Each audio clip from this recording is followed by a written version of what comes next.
Hello friends, Radhe Radhe, Hare Krishna. Welcome back to my channel. जय माता दी। तो फ्रेंड्स, देखते ही देखते नवरात्रि का 7वां दिवस आरंभ होने जा रहा है और आज हम बात करेंगे माँ कालरात्रि के बारे में। कालरात्रि का मंत्र क्या है, भोग क्या है, क्या करना चाहिए, क्यों पूजा की जाती है, कैसे माँ की उत्पत्ति हुई, संपूर्ण जानकारी आपको बताऊंगी। इसके बाद हम बात करेंगे दुर्गा सप्तशती के पाठ की और उसके बाद अंत में हम माँ की आरती करेंगे। तो चलिए शुरू करते हैं। तो माँ कालरात्रि का स्वरूप कैसा है? तो माँ कालरात्रि का शरीर अंधकार की तरह काला है। माँ कालरात्रि के 4 हाथ 3 नेत्र हैं। माँ के बाल बड़े और बिखरे हुए हैं। अब बात करेंगे माँ कालरात्रि का भोग क्या है। तो माँ कालरात्रि को गुड़ से बनी हुई चीज़ों का भोग लगाना शुभ माना जाता है। पूजा थाली में गुड़ का हलवा, गुड़ की खीर और गुड़ का मालपुआ आप जरूर से शामिल करें। सूखा गुड़ भी रख सकते हैं। ये मान्यता है कि इन चीज़ों का भोग लगाने से माँ प्रसन्न होती है, क्योंकि माँ का फेवरेट है गुड़। अच्छा, आपको कालरात्रि के दिन क्या करना चाहिए? जिस दिन का दिन पड़ता है तो कालरात्रि वाले दिन आपको क्या करना चाहिए? तो देखो, कालरात्रि के सप्तमी तिथि की रात को माता कालरात्रि की पूजा अर्चना करने के बाद पेठे की बलि दी जाती है। लेकिन ध्यान रखना मेरे शब्दों पे, हर जगह नहीं दी जाती है। जहाँ दी जाती हो वो करें और जिनके यहाँ नहीं दी जाती है वो सुने। संपूर्ण जानकारी का बोला है मैंने, तो संपूर्ण जानकारी आप तक पहुँचाने का मेरा धर्म है। संपूर्ण जानकारी का मतलब ये नहीं कि आपको आपके यहाँ जो नहीं होता वो भी करो। हाँ, समझो, सुनो, सब पता होना चाहिए हमारे धार्मिक ग्रंथों की बातें, ठीक है। तो माँ को अब कहीं कहीं होती है तो पूजा अर्चन करने के बाद माँ को पेठे की बलि मतलब काशी फल, जिसको हम बूरा कुमड़ा कहते हैं, काशी फल कहते हैं, सफ़ेद वाला पम्पकिन जिसकी बड़ियाँ बनाई जाती हैं, पेठा बनता है, उसकी बात कर रही मैं। उस पेठे की बलि दी जाती है। इसके बाद आप गुड़ से बनी मिठाई या भोजन माता को अर्पित करें और ओम कालरात्रि माता देव्यै नमः इस मंत्र का 108 बार आप जाप करें। लेकिन एक बात ज़रूर कहूँगी, जब आप कर सकते हैं, जाप जो होता है माँ का नाम लेना, माँ का स्मरण करना, ये आप कर सकते हैं। माँ का कोई सा भी दिन हो, आपके यहाँ कुछ होता हो ना होता हो, लेकिन आपको कोई भी देवी माँ है, 9 देवी माँ हैं, इनमें से नाम जाप आप हर कोई कर सकते हैं, ठीक है। नाम जाप तो माँ का नाम है, माँ तो वैसे ही प्रसन्न हो जाएंगी, इसलिए आप जाप जरूर कर सकते हैं, ठीक है। अच्छा, मान्यता है कि ऐसा करने से विजय और बल की प्राप्ति होती है और सभी तरह के रोगों से आपको मुक्ति मिलती है। अब बात करेंगे माँ कालरात्रि की पूजा क्यों की जाती है। तो माँ कालरात्रि की पूजा से लाभ मिलता है। नवरात्र के 7वें दिन माँ कालरात्रि की विधिवत पूजा करने से माँ अति प्रसन्न होती हैं और धार्मिक मान्यताओं के अनुसार माँ कालरात्रि भक्तों की काल से भी रक्षा करती हैं और सुख समृद्धि का आशीर्वाद प्रदान करती हैं। माँ उत्पन्न कैसे हुई, कैसे माँ की उत्पत्ति हुई? तो माँ कालरात्रि चंडमुंड से युद्ध करने के लिए जब शुरुआत हुई माँ की, तो चंडमुंड का युद्ध करने के लिए माँ की उत्पत्ति हुई। देखो, चंडमुंड और रक्तबीज जैसे राक्षस बहुत बलशाली थे, बहुत शक्तिशाली थे और वह उन्हें मारने में हर कोई, उनको देवी देवता, हर कोई, ब्रह्मा विष्णु महेश तथा सभी लोग उनको मारने में असमर्थ थे। तो तब देवी चंडिका ने अपने शीर्ष से देवी कालरात्रि की उत्पत्ति की और माँ कालरात्रि से चंड व मुंड से युद्ध किया और अंत में उनका वध करने में सफल रहीं। माँ के इन रूप को चामुंडा भी कहते हैं, कालरात्रि कहते हैं, माँ काली भी कहते हैं, लेकिन इन सबके रूप हैं जो कि हैं माँ पार्वती के। और माँ पार्वती के पति कौन है? शिव जी हैं। शिव जी ने खुद उनको छूट दी है कि सबका जाओ वध करो, पूरी फुल छूट दी है। तो माँ के उन्हीं रूपों से अन्य अन्य देवियाँ प्रकट होती गईं और उन सबके नाम अलग अलग रहते हैं। 9 दिनों के जी रहते हैं नाम इनके, और गुप्त नवरात्रों के इनके विपरीत नाम होते जो इनकी आलंदी शक्तियाँ हैं। मैंने आपको वीडियो आपने मेरी देखी होगी, नहीं देखी तो प्लीज़ चैनल पर जाएं और देखें। गुप्त नवरात्रों के माँ अलग होते हैं। तारा देवी हैं, चामुंडा देवी हैं, जो अलग हैं, वो तांत्रिकी सिद्धियों में होती हैं। लेकिन धूमावती हैं। तो इन सब चीज़ों की नवरात्रि के जो 9 दिन अलग होते हैं। ये जो माँ हैं इनके नाम जी अलग हैं और इनकी आलंदी शक्तियाँ हैं वो नवरात्रि के 9 दिनों की अलग हैं। माँ का सबका रूप एक ही है और वो माँ है पार्वती। देवी पार्वती से ही सब उत्पन्न हुई हैं और सबके अलग अलग नाम है, जो अलग अलग कार्य भी करती हैं और अलग अलग इनका काम है, नाम है, ठीक है। और स्वरूप भी सबके अलग अलग हैं, ठीक है। अब बात करेंगे माँ का पसंदीदा रंग कौन सा है। तो इस दिन लोग माता से अच्छे स्वास्थ्य व वरदान मांगते हैं और पुराणों के मुताबिक माँ कात्यायनी को लाल रंग बहुत प्रिय है। माँ की पूजा आराधना करते हैं तो माँ इन सबको माँ को सब कुछ अर्पित करने के बाद लोग अपने अच्छे स्वास्थ्य की वरदान मांगते हैं कि माँ हम अच्छे रहे, हमारा परिवार अच्छा रहे। और माँ को लाल रंग बहुत प्रिय है, तो आप भी इस दिन लाल कलर का वस्त्र है जो भी धारण करना चाहते हैं करें, माँ की पूजा करें, माँ को लाल चुनरी चढ़ाएं, पोशाक इत्यादि है जो भी है, मतलब माँ को लाल कलर का चढ़ाएं। माँ को कौन सा फल पसंद है, तो बात है इस दिन माँ की आराधना करने से भक्तों को विशेष प्रकार की कृपा प्राप्त होती है। और माता रानी की पूजा सुबह करें। और मान्यता है कि माता रानी को रात रानी का फूल बहुत ज़्यादा पसंद है, ठीक है, तो रात रानी का फूल आप चढ़ा सकते हैं। और वैसे भी जासुन तो है ही बेस्ट, तो सबसे बेस्ट होता है जासुन है, गुलाब है रेड कलर के, तो इस तरह से आप चढ़ा सकते हैं। लेकिन गेंदे के फूल प्रिय है माँ को, तो गेंदे के फूल चढ़ाएं, आप पीले कलर के चढ़ाएं, लाल कलर के चढ़ाएं। गेंदा भी माँ को अत्यधिक प्रिय है, ये माँ को आप समर्पित करेंगे तो माँ बहुत प्रसन्न होंगी। अच्छा, माँ को नीले कलर का रंग है जो नीला, हल्का नीला कलर का, वो माँ को बहुत पसंद है। एकदम से डार्क चटक कलर के कपड़े आपको नहीं पहनने, ये ध्यान रखिएगा। मैंने फर्स्ट वीडियो में बताया था आपको कि एकदम डार्क कलर के कपड़े नहीं पहनेंगे आप, लाइट कलर के। जैसे आज रेड कलर का दिन है तो रेड में भी आप लाइट पहन सकते हैं। रेड तो खैर शुभ है ही, लेकिन जामुनी है, नीला है, इन सब कलरों में भी आपको बिल्कुल डार्क चटक नहीं पहनना है। या बैगनी कलर है, आपको लाइट कलर की बैगनी कलर का रंग आज पहनना चाहिए। और माता रानी को भी आप इस तरह की पोशाक पहना सकते हैं, तो हल्के टाइप के कलर आप पहन सकते हैं, ठीक है। अब बात करेंगे माँ का मंत्र कौन सा है, मूल मंत्र कौन सा है, बीज मंत्र कौन सा है। जो आपका दिया हुआ हो वो अलग अलग नाम हो जाते हैं फिर उनके। तो मंत्र है माँ का ओम कालरात्रे नमः, ये माँ का मंत्र है तो बहुत सारे मंत्र संस्कृत में रहते हैं, लेकिन अभी तो छोटा सा शॉर्ट्स का है, ओम कालरात्रे नमः, ये वाला आप कर सकते हैं, ठीक है। अब बात करते हैं माँ का वाहन कौन सा है, तो इनका वाहन गंधर्व मतलब गधा है, और ये उनके ऊपर विराजमान है, एक पैर को नीचे किए हुए हैं और ऊपर उठे हुए दाहिने हाथ की वर मुद्रा से सभी को वर प्रदान करने वाली इनकी आकृति है। इस तरह से इनकी फ़ोटो वगैरह तस्वीर आपने देखा होगा, तो इस तरह से माँ हैं, बैठी हुई हैं और सबको आशीर्वाद दे रही हैं, ठीक है। अब बात करते हैं माँ कालरात्रि माता को क्या चढ़ाएं, तो माँ को आप कुछ भी चढ़ा सकते हैं। माँ कालरात्रि को गुड़हल के फूल चढ़ाए जाते हैं, गुड़ का भोग लगाया जाता है। इसके बाद कपूर या दीपक से माँ की आरती कर रहे हैं। और सुनो, एक बात और है कि अगर आपके पास घी ना हो, गाय का शुद्ध घी ना हो, तो घी कोई सा भी अवेलेबल हो वो ले लें, या फिर तिली का तेल बेस्ट होता है, तो तिली के तेल से आप दीपक जला सकते हैं, आरती कर सकते हैं। शुद्ध घी किसी के यहाँ नहीं है तो, क्योंकि ये शुद्ध होता है, मूंगफली का तेल शुद्ध होता है, सरसों के तेल में ना जलाइएगा आप इनकी जोत, है ना, वो अशुद्ध होता है इसलिए। अब बात करेंगे पूजा विधि क्या है। देखो, तो ये तो नॉर्मल सी बात है, सब सुबह से जब अपने सभी कार्यों से निवृत्त होकर नहा धोकर जब पूजा करने आते हैं तो उसका शॉर्ट बता देती हूँ। तो माँ कालरात्रि की पूजा में आपके लिए अन्य दिनों की तरह की जाती है। जैसे 9 दिन चल रहे हैं, अन्य दिनों की तरह आप माँ की पूजा करें। और महासप्तमी की पूजा सुबह और रात्रि दोनों समय की जाती है। माता की पूजा में लाल कंबल के आसन पर आप बैठ सकते हैं। कंबल का आसन नहीं है तो रेड कलर की आप बैठने की कोई भी वस्तु आपके पास जो हो रेड कलर की, उस पर बैठें आप, स्थापित करके आप फिर माँ को उस तरह पे आप बैठें, फिर माँ को आप स्थापित करें जहाँ आप रखे हो माँ को, ये तस्वीर या फोटो या जो भी है।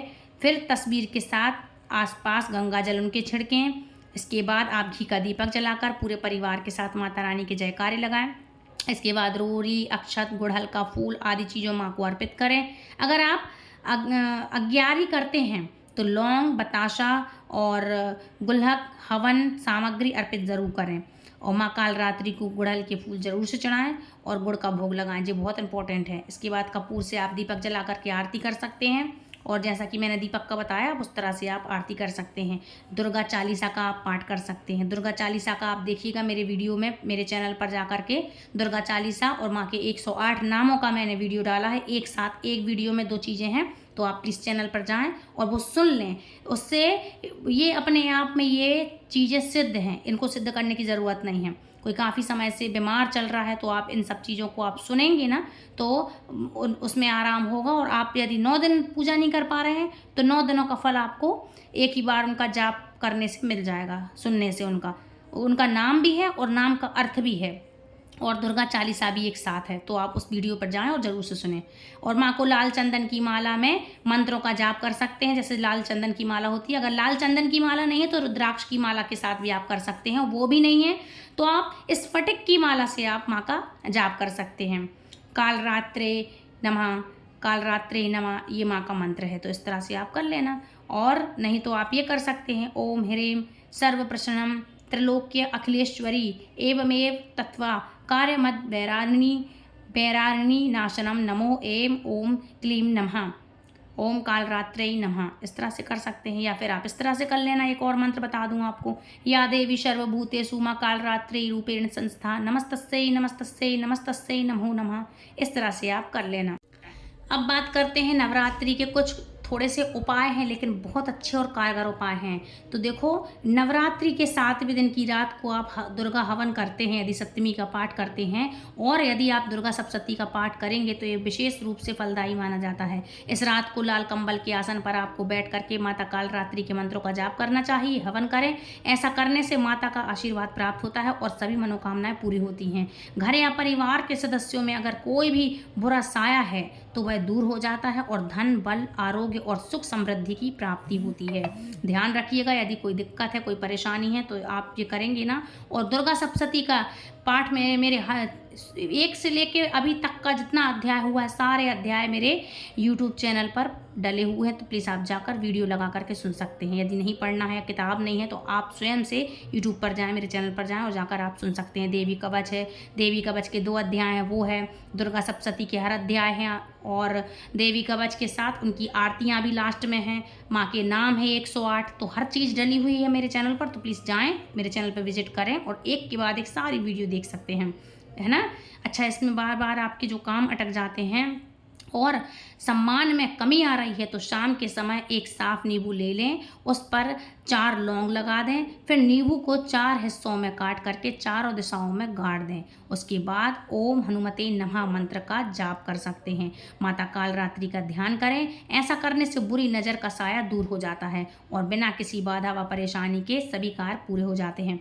अच्छा, नींबू आप ले लेना, तो किसी और के ऊपर अगर जिसको नज़र है, बाधा है, कोई दिक्कत, उसके ऊपर से आप उतार करके फिर ये काम कर सकते हैं, ठीक है। तो अब बात करेंगे हम दुर्गा सप्तशती के अध्याय 8 के बारे में। आई होप आज की जानकारी आपको पसंद आई होगी। मैंने कालरात्रि माँ की पूरी जानकारी दे दी है। तो अध्याय 7 में हमने पढ़ा था कि जब उसकी सेना मारी गई, चंडमुंड के आखिर सिर को देखकर कल्याणकारिणी चंडी देवी काली से मधुर वचनों में बोली है, देवी तुमने मुझे चंड और मुंड को अर्पित किया है, इनका सिर कटा हुआ। अब से विश्व में तुम्हारी ख्याति चामुंडा के नाम से होगी। इसके बाद 8वें अध्याय में आगे क्या होता है, माँ क्या कहती हैं और क्या करती हैं, तो सुनो, ऋषि सुना रहे हैं माँ की कहानी। तब ऋषि ने प्रारंभ किया कि चंडमुंड की मृत्यु की खबर पाकर दैत्यराज क्रोध से पागल हो उठा। उसने अपनी संपूर्ण सेना को युद्ध की तैयारी करने को कहा। शुंभ ने कहा, आज उदयुद्ध नामक 86 दैत्य सेनापति अपनी सेनाओं के साथ रणभूमि में चले। कुंभ नामधारी दानवों के 84 सेना नायक अपनी सेनाओं को तैयार करके युद्ध स्थल में प्रस्थान करें। कोटिवीर्य वंश के 50 और धौम्र कुल के 100 सेनापति मेरी आज्ञा से आज युद्ध में चलें। काल का हृदय मौर्य और काल के नाम दैत्य भी मेरी आज्ञा से तुरंत कूच कर दें। शुंभ सबको आदेश देकर हजारों बड़े बड़े दानव समूहों के साथ स्वयं रणभूमि में चल पड़ा। अपनी ओर विशाल असुरी सेना को उन्मुक्त होते देखकर देवी चंडिका ने अपने धनुष की टंकार से समस्त क्षितिज और आकाश मार्ग को प्रकंपित कर दिया। साथ ही साथ देवी वाहन सिंह ने भी अपनी कर्कश ध्वनि से दहाड़ना शुरू कर दिया। देवी ने उस भीषण ध्वनि को अपने घंटे की आवाज़ से और भी कठोर बना दिया। धनुष की टंकार, सिंह की दहाड़ और घंटे के रब में दिगंतन पूरित हो गए। काली ने उस भीषण ध्वनि से अपने मुख को अपेक्षा के अनुसार और अधिक विस्तृत कर लिया, मतलब बड़ा कर लिया। इस प्रकार वह पूर्ण विजयनीय हो गई। उस भीषण कोलाहल को सुनकर असुरी सेनाओं ने चंडिका, काली तथा सिंह को कुपित हो चतुर्दिक से घेर लिया। हे राजन, ठीक उसी समय ब्रह्मा, शिव, कार्तिकेय, विष्णु तथा इंद्रादि देवों की महान बल वाली शक्तियां भी उन लोगों के शरीर में बहिर्गत होकर देवी के पास दानवों के विनाश एवं देवों के अभ्युत्थान के लिए पहुंची। असुरों से भिड़ने के लिए देवों के रूप, वेश, वाहन आदि के अनुरूप ही उनकी शक्तियां भी इकट्ठी हो गईं। सर्वप्रथम हंसारूढ़, अक्षसूत्र और कमंडलू से सज्जित होकर ब्रह्मा जी की शक्ति निर्गत हुई। उसी शक्ति को ब्रह्माणी भी कहा गया। शिव की शक्ति वृषभासीन होकर हाथों में त्रिशूल, व्याल, कंकड़ और मस्तक पर चंद्र रेखा से सुशोभित हो आ गई। कार्तिकेय की शक्ति मयूरासीन हो हाथ में शक्ति धारण करके रणभूमि में उपस्थित हुई। इसी प्रकार विष्णु की शक्ति गरुणारूढ़ होकर शंख, चक्र, गदा, धनुष तथा खड़ग लिए आदम की। भगवान की यज्ञ वाराह रूप धारणी शक्ति भी शूकर के वेश में वहां प्रकट हो गई। भगवान नरसिंह शक्ति भी उन्हीं के जैसा रूप धारण करके, उन्हीं के जैसा रूप बना करके उनके अयालों के फहराने से आकाश तारिकाएं मानो बिखर पड़ती थीं। इसी प्रकार हाथ में वज्र लिए ऐरावत हाथी पर आरूढ़ होकर इंद्र की शक्ति भी वहां उपस्थित हो गई। इंद्र की शक्ति भी उन्हीं के समान कई हजार हाथों वाली आंखों वाली थी। उन संपूर्ण देव शक्तियों से पूर्ण शिवजी ने देवी चंडिका से कहा, अब तुम मेरी प्रसन्नता के लिए शीघ्र ही इन असुरों का संहार करो। इतना सुनते ही देवी के शरीर से अत्यंत विकराल एवं उग्र रूप वाली चंडिका शक्ति की उत्पत्ति हुई, जिसके द्वारा सैकड़ों सियारों की सी ध्वनि, मतलब सैकड़ों सियारों की ध्वनि टाइप की निकल रही थी। और उस अपराजिता देवी ने भूसर वर्ण वाले जटा से शिवजी से कहा, भगवान आप शुंभ निशुंभ के पास दूत बनकर जाइए। वहां जाकर आप मेरे दोनों दानवों और उनके साथियों से मेरा संदेश कहिए कि हे दानवों, यदि तुम सब जीवित रहने के इच्छुक हो तो सभी पातालपुरी को वापस लौट जाओ, जिससे इंद्र को त्रिलोकी का राज्य प्राप्त हो सके और सभी देव अपने अपने यज्ञ भागों का उपभोग करें। यदि तुम मद गर्वित हो और युद्ध करना चाहते हो तो आओ, मेरी योनियां तुम्हारे कच्चे मांस को चबाकर ही तृप्त होंगी। उन देवी ने भगवान शिव को दूत बनाकर यह कार्य सौंपा था, इसलिए वह जगत में शिवदूती के नाम से विख्यात हैं। शिव जी के मुख से ऐसी बात सुनकर दैत्यराज समूह क्रोधित हो उठा और उसी क्षण वे कात्यायनी की ओर झपट पड़े। तत्पश्चात वे सभी दानव क्रोध पूर्वक देवी पर अपने बाण, शक्ति, दृष्टि आदि शस्त्रों से भयंकर वर्षा करने लगी। देवी ने प्रत्युत्तर में अपने धनुष की टंकार करके दैत्यों द्वारा प्रक्षेपित बाण, शक्ति, परशु आदि को सहज ही काट गिराया। तदंतर काली आगे बढ़कर अपने शूलाघात से दानवों को चीरने लगी और खड़ग बाघ द्वारा उनका विनाश करती हुई रणस्थल में घूमने लगी। ब्रह्माणी जिधर भी निकल पड़ती थी उधर के असुरों को अपने कमंडल का जल छिड़क करके उन्हें श्रीहत बना देती थी। महेश्वरी ने त्रिशूल, वैष्णवी ने चक्र तथा कार्तिकेय ने अपनी शक्ति के बल से दानवों को कुचलना प्रारंभ कर दिया। इंद्राणी द्वारा वज्राघात से आघात राक्षस सैकड़ों की संख्या में खून से लथपथ होकर भूमि पर गिर पड़े। विष्णु की बाराही शक्ति ने अपने तुतून की मार से अनेक राक्षसों को पृथ्वी पर गिरा दिया। दाढ़ों की मार से कितनों की छाती को विदारित कर दिया तथा कितने ही वैष्णवी के चक्र से घायल होकर भूमि पर गिर पड़े। कितने ही राक्षसों को अपने नाखूनों से फाड़कर नरसिंही शक्ति उन्हें खा डालती थी और समस्त दिशाओं को सहनाद से कपाती हुई युद्ध भूमि में विचरने लगी। शिवदूती के क्रोध अट्टहास से डरकर कितने ही दानव धराशायी हो गए। उनके पतित होते ही शिवदूती उन्हें चबा डालती थी। इस प्रकार क्रुद्ध देवियों के द्वारा बड़े बड़े वीरों का वध होते देखकर राक्षसी सेना युद्ध भूमि से खिसकने लगी। देवियों द्वारा भयातुर दानवों का भागना देख करके महादैत्य रक्तबीज क्रोधित हो समर भूमि में आ पहुंचा। उसके शरीर से रक्त की बूंद गिरते ही उसी के आकार को अन्य दैत्य उत्पन्न हो जाते थे। अब महादानव रक्तबीज हाथ में गदा लेकर इंद्राणी से युद्ध करने लगा। तब इंद्री ने वज्राघात से उसे आघात कर दिया। वज्र के प्रहार से उसके शरीर से खून की बूंदें टपकने लगीं, जिससे उसी के अनुरूप नए दानवों की उत्पत्ति होने लगी। उसके शरीर से खून की जितनी बूंदें पृथ्वी पर गिरती थीं, उतने ही नए दैत्य पैदा हो गए। उत्पन्न राक्षस मात्र गणों के साथ भीषण वेग से युद्ध करने लगे। इंद्राणी के वज्र प्रहार से उस राक्षस के मस्तक से खून चूने लगा, जिसके फलस्वरूप सहस्त्रों नए दानव प्रकट हो गए। वैष्णवी ने अपने चक्र से रक्तबीज पर आघात किया, फिर इंद्री ने गदा की खेट से उसे घायल कर दिया। वैष्णवी के चक्र से घायल होने के कारण रक्तबीज की देह से बहुत अधिक मात्रा में खून निकला, जिसके फलस्वरूप असंख्य राक्षसों की उत्पत्ति हो गई और उनके द्वारा समस्त चराचर विश्व व्याप्त हो गया। कौमारी ने अपनी शक्ति बाराही ने खड़क और माहेश्वरी शक्ति ने अपने त्रिशूल के द्वारा रक्तबीज को आघात कर दिया। तब रक्तबीज अत्यंत कुपित होकर संपूर्ण मात्र शक्तियों पर अपनी गदा के प्रहार से प्रहार करने लगा। शक्तिशूल आदि के द्वारा विद्ध होने पर उसके रक्त द्वारा अगणित नए महादानवों की उत्पत्ति हो गई। इस प्रकार उन दानवों से उत्पन्न नए दैत्यों द्वारा समस्त जगत आच्छादित हो गया। इसे देखकर देवगण त्रस्त हो गए। देवताओं को भयातुर देखकर चंडिका ने जल्दी से काली को संबोधित किया। कहा, चामुंडे, तुम अपने मुख का और अधिक विस्तार करो। रक्त बिंदु से उत्पन्न होने वाले नए असुरों को तुम दुर्गति से भक्षण कर लो। तुम नए राक्षसों का भक्षण करती रहो और नए राक्षसों का भक्षण करती हुई रणभूमि में विचरती रहो। इस तरह जब उसके शरीर का समग्र रक्त कोश समाप्त हो जाएगा, तब अनायास ही उसका वध हो सकेगा। जब तुम उस भीषण दानवों का भक्षण कर डालोगी, तब नए दैत्य का उत्पन्न होना भी बंद हो जाएगा।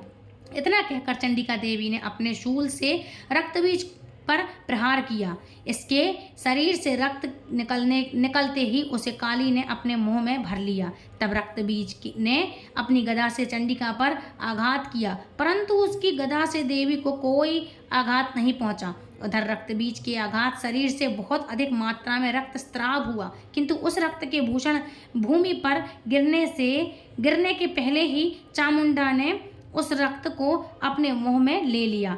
रक्त भरे रहने के कारण मुंह में भी जब नए दानवों की उत्पत्ति होने लगी, तो देवी उन्हें चबा जाने लगी। अंत तो गत्वा उस रक्तबीज दानव का पूरा खून चूस लिया माने, और अब उस रक्तहीन दानव रक्तबीज को अपने वज्रबाण, खड़क, ऋषि आदि के प्रयोग से देवी ने मार गिराया। इस प्रकार हे राजन, शास्त्रघात से आहत होकर वह रक्तविहीन दानव रक्तबीज धरती पर गिर पड़ा। हे नरश्रेष्ठ, इस दृश्य को देखकर देवताओं का हृदय उल्लासित होने लगा। उन असुरों के रक्तपात के मद से विभोर होकर संपूर्ण मात्र समूह नृत्य करने लगा और देवी माँ की जय जयकार करने लगा। बोलो काली मैया की जय, चामुंडे मैया की जय, संपूर्ण माताओं की जय, दुर्गा मैया की जय, दुर्गा सप्तशती की जय। अब बात करेंगे माँ की आरती की।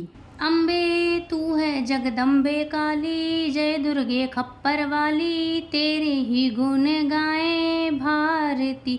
हो मैया हम सब उतारें तेरी आरती, माता तेरे भक्तजनों पर भीड़ पड़ी है भारी। दानव दल पर टूट पड़ो माँ, करके सिंह सवारी। 100 सिंहों से तू बलशाली, अष्टभुजाओं वाली, दुखियों के दुख को निवारती। हो मैया हम सब उतारें तेरी आरती। अम्बे तू है जगदम्बे काली, जय दुर्गे खप्पर वाली, तेरे ही गुण गाएं भारती। हो मैया हम सब उतारें तेरी आरती। माँ बेटे का है इस जग में बड़ा ही निर्मल नाता, पूत कपूत सुने हैं पर ना माता सुनी को माता। सब पर करुणा दर्शाने वाली, अमृत बरसाने वाली, दुखियों के दुख को निवारती। हो मैया हम सब उतारें तेरी आरती। नहीं मांगते धन और दौलत, ना चांदी ना सोना, हम तो मांगे माँ तेरे मन में एक छोटा सा कोना। सबकी बिगड़ी बनाने वाली, लाज बचाने वाली, सतियों के सत्य को संवारती हो मैया, हम सब उतारें तेरी आरती। अम्बे तू है जगदम्बे काली, जय दुर्गे खप्पर वाली, तेरे ही गुण गाएं पारती हो मैया, हम सब उतारें तेरी आरती। बोलो काली मैया की जय, दुर्गा मैया की जय। तो फ्रेंड्स, ये थी आज की वीडियो। आई होप आज की वीडियो आपको पसंद आई होगी। यदि पसंद आई तो प्लीज़ लाइक शेयर कमेंट करें। चैनल पे पहली बार जुड़े हैं तो चैनल को हमारे बेल आइकन पे ऑल पे प्रेस करें, ताकि आने वाली वीडियो की नोटिफिकेशन सबसे पहले आप तक पहुंचे। मिलती हूँ नेक्स्ट वीडियो में, तब तक के लिए राधे राधे, हरे कृष्णा, जय माता दी।